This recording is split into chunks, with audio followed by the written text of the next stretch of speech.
èyí níbi tí nǹkan dé dúró lórí ọ̀rọ̀ ìṣẹ̀lẹ̀ ẹ̀kún omi eléyìí tó wáyé nílùú Abẹ́òkúta lọ́jọ́ ajé ọjọ́ Monday eléyìí tí a lò kọjá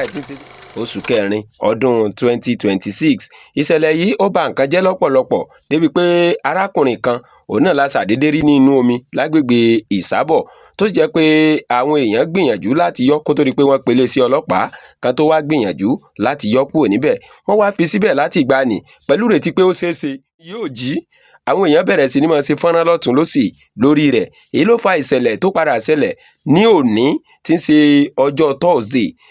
ọjọ́ kẹrìndínlógún oṣù kẹrin 16th of April 2026 tí àwọn èèyàn tí wọ́n fi lọ dí ọ̀nà Ìsábọ̀ tán ní nígbà tọ́kọ̀ bá ríbi kọjá àwọn èèyàn ó gbé gbèsè èyí ló kàn wá làwọn náà fi sáré pè àwọn wo la pè ẹ̀ náà wo fọ́nrán ẹ rí i pé wọ́n ti dí ibẹ̀ nílẹ́rìí tí wọ́n tò lọ́tún lósì ni ohun tó fa sábàbí táwa náà fi sáré dá sí ni pé àgbẹ̀ wà ń lò kórè ọmọ tuntun wọ àwa náà tá a jẹ́ agbóhùnsáfẹ́fẹ́ a gbọ́dọ̀ nípa tá a fẹ́ kó a pè àwọn tó jẹ́ wọléwọlé nígbà tá a pè wọ́n láwọn náà ti wà ní ojúṣẹ́ ẹ wo bí wọ́n ṣe gbìyànjú ẹ wo àwọn nǹkan tí wọ́n ṣe. So this is the disinfestation aspect of the job. The pauper is about to be buried at Amolasho, Kuto Abẹ́òkúta. Ṣé bí wọ́n máa ń sọ fún wa pé ẹni tó ń sunkún ó ń dárò ara rẹ̀ ni ẹni tó sin òkú ló bà sírí òkú òun náà ni wọ́n ti ń wá ilẹ̀ ibi tí wọ́n fẹ́ sin òkú arákùnrin ọ̀hún sí yìí bẹ́ẹ̀ bá rí ilẹ̀ ni wọ́n ń wò lọ́tún tí wọ́n ń wò lósì lórí ọ̀nà tí wọ́n fẹ́ gbé gbà láti wo ibi tí wọ́n ó sin sí kódà lásìkò tí wọ́n sọ pé wọ́n wá ibi tí wọ́n fẹ́ sin sí wọ́n ní àwọn ará àdúgbò yìí ṣe àtìlẹ́yìn tó pọ̀ o wọ́n dúró ti àwọn ẹ rí i pé lílọ ni wọ́n ń lọ yìí ibi tí wọ́n fẹ́ sin òkú arákùnrin yìí sí òun náà ni wọ́n ń wá ẹ̀ gẹ́gẹ́ bó ṣe lọ ní ìbámu pẹ̀lú ìlànà eléyìí tó jẹ́ ti àṣà Yorùbá pé ẹni tó bá kú sí inú odò etí odò báyìí òun náà ni wọ́n máa ń sin sí wọ́n sì jẹ́ kó yé wa wípé àwọn ilẹ̀ kan bẹ́ẹ̀ ń bẹ eléyìí tó jẹ́ ti ìjọba bó tilẹ̀ jẹ́ pé gbogbo ilẹ̀ eléyìí tí ń bẹ nínú ìpínlẹ̀ náà ìjọba ló ní ṣùgbọ́n ó ní àwọn ilẹ̀ kan eléyìí tó yẹ pé ó kan ìjọba ju aráàlú lọ ó sì láwọn ilẹ̀ kan tó kan aráàlú tó ju ìjọba lọ ní ìbámu pẹ̀lú òfin bá a ṣe ń lo lẹ̀ eléyìí tí ìjọba ti ṣe eléyìí òun náà ló fa sábàbí tí wọ́n fi bẹ̀rẹ̀ sí ní máa gbìyànjú lọ́tún lósì lórí ọ̀nà tí wọ́n fẹ́ gbé gbà wọ́n lárákùnrin kan yarí mọ́ wọn lọ́wọ́ pé wọn ò ní lo ilẹ̀ tí ń bẹ lẹ́gbẹ̀ẹ́ òun láti sin òkú èèyàn sí tó sì jẹ́ pé afẹ́ akọ̀ náà ilẹ̀ ní gbogbo wa náà kó padà ń wọ̀ lọ tó bá di ọjọ́ kan. wọ́n ti gbé arákùnrin yẹn òun lẹ́rìí tí wọ́n ń gbé lọ yìí wọ́n ti ń gbé lọ sí ibi tí wọ́n pèsè kalẹ̀ fún láti sin sí gẹ́gẹ́ bá tí wọ́n sọ fúnra wa pé àti ẹni tí ó lówó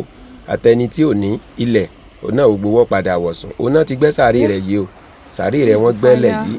òun ni wọ́n ti lọ gbèsè tiri etí omi ibẹ̀ náà ni wọ́n fẹ́ sin sí bí ètò ìsìnkú rẹ̀ náà ṣe lọ gbogbo ẹ̀ lẹ́láǹfààní láti wò nínú fídíò yìí níkọ̀ọ̀kan àti èjèèjì òun ni wọ́n ti gbé sí kòtò òun ni wọ́n ti ń bu yẹ̀pẹ̀ sí òun ni wọ́n ti ń bu yẹ̀pẹ̀ sí yẹ̀pẹ̀ ni wọ́n bù sí wàá fẹ́kẹ́ gbọ́ àwọn nǹkan tí wọ́n sọ lásìkò tán bu yẹ̀pẹ̀ sí. Amárì dààmú community Arárọ̀mí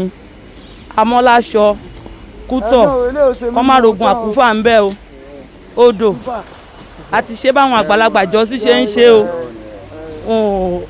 àní rí dààmú àní rí wàhálà níjọba ìbílẹ̀ gúúsù Abẹ́òkúta o kó rí bẹ́ẹ̀ kó ṣe bẹ́ẹ̀ o àsìkò ṣáàmánú wa ká mọ̀ sí rere o ká má rí dààmú o ká má rí kú ọmọ ká má rí kú ọkọ o kí gbogbo ẹ̀ máa lọ létòlétò o kó rí bẹ́ẹ̀ kó ṣe bẹ́ẹ̀ o lọ́la àwọn alálẹ̀ ilẹ̀ Amọ́láṣọ Arárọ̀mí kárarọ̀ wá ní ìjọba ìbílẹ̀ gúúsù Abẹ́òkúta kó dẹ̀ tún rọ̀ wá ní inú community Arárọ̀mí kórúkọ Arárọ̀mí kó tù wá lẹ́yìn o ká má rí dààmú ń bí o ó rí bẹ́ẹ̀ adẹ̀dúpẹ́ lọ́wọ́ àwọn ọ̀dọ́ Amọ́láṣọ náà ẹ ṣe pọ̀ o ẹ dàgbà rí yín pẹ́ o lẹ́yìn náà bá pé èèyàn kan ẹgbẹgbẹ̀rún èèyàn á máa jẹ́ yín o bó ṣe máa rí nìyẹn o ó ti rí bẹ́ẹ̀ ó ti ṣe bẹ́ẹ̀ o. bẹ́ẹ̀ ni àwa náà bá ṣì rí òkú yìí ni. àdúgbò àtẹ̀síwá kò pẹ́ mi náà wọ́n kàn dá sí ni. ẹ ṣe ìjọba ìbílẹ̀ gúúsù Abẹ́òkúta ó bá ṣì rí òkú yìí ni àṣírí àwọn ọ̀gá wa náà kò ní tú àṣírí chairman wa náà kò ní tú gbogbo ibi tí chairman náà ń fi ọkàn sí rere Ọlọ́run á gbé wọn débẹ̀ gbogbo àwọn tọ́jọ́ ń ṣèjọba gbogbo wọn à ní rí àtẹ̀yìnkùnú gbogbo wọn bẹ́ẹ̀ náà dẹ̀ ṣe gbárùkù tiwa ń bí gbogbo ọ̀dọ́ Amọ́láṣọ Mọ́kútọ̀ ẹ̀yin náà àṣírí yín ò ní tú àṣírí yín ààbò àjíṣẹ́ fún yín fálága tá a bá délé pé ẹgbẹ́ wa tọwọ́ tẹsẹ̀ pé àjọṣe ni ẹ̀yin náà ẹ bá wa. lẹ́nu yìí ipò ńláńlá àwọn máa ṣàdúrà fún dípò náà ìgbéga ńláńlá bó ṣe máa jẹ́ fún wọn ìgbéga ńláńlá torí ráǹkì pátápátá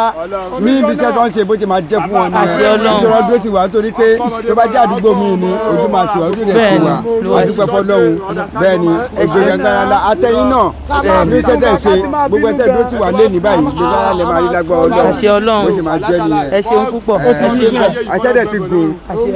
ẹ jẹ́ ń gbójú yín náà ká. tó ẹ̀yin èèyàn wa mo ń fi àkókò yìí mo fi ń dúpẹ́ lọ́wọ́ àwọn wọléwọlé níjọba ìbílẹ̀ gúúsù Abẹ́òkúta látòrí àwọn ọ̀gá tó fi dórí gbogbo àwọn tí wọ́n jọ ṣiṣẹ́ yẹn àwọn náà yọ wá nínú àjàkálẹ̀ àrùn tó rónkóhun ló lè ṣẹlẹ̀ nígbà tí irú nǹkan báyìí bá ṣẹlẹ̀ adúpẹ́ o alòyìn lọ́gọ̀ ẹnu ẹ̀yin náà wá lè nírúfẹ́ ìṣẹ̀lẹ̀ yìí eléyìí tó ṣeéṣe kó ṣẹlẹ̀ ládùúgbò ọ̀dọ̀ yín ẹ ti ń wọ́nà bẹ́ẹ̀ ṣe fẹ́ rí ìjọba bá sọ̀rọ̀ lórí ẹ̀ tẹ́ ẹ̀ láǹfààní máa fi nọ́mbà mi lẹ̀ ẹ pé nọ́mbà tí mo fẹ́ fi síbẹ̀ yẹn àbá yín bá àwọn tó yẹ ká bá sọ̀rọ̀ wọ́n sì gbégbèsè ní kíákíá eléyìí làwa yàn láàyò lórí ètò tá a máa ń ṣe lórí rédíò tá a pè ní ládùúgbò mi èyí sì jẹ́ nǹkan ìwúrí fún wa lọ́pọ̀lọpọ̀ bírú ẹ̀ bá ṣẹlẹ̀ ẹ má jẹ́ ká sáré mọ́ wá wàhálà kan lọ́tún lósì yìí a mọ àwọn tá a bá yín pé tí wọ́n sì máa dúgbò yín ẹ ṣáàjì ká mọ ibi tí ó ti ṣẹlẹ̀ Ọmọkẹ́hìndé Ṣọlá ló kọ mi MC Vanguard láṣẹ Ọlọ́run láabi kò ní ṣẹlẹ̀ ládùúgbò ọ̀dọ̀ wa ó dàbọ̀.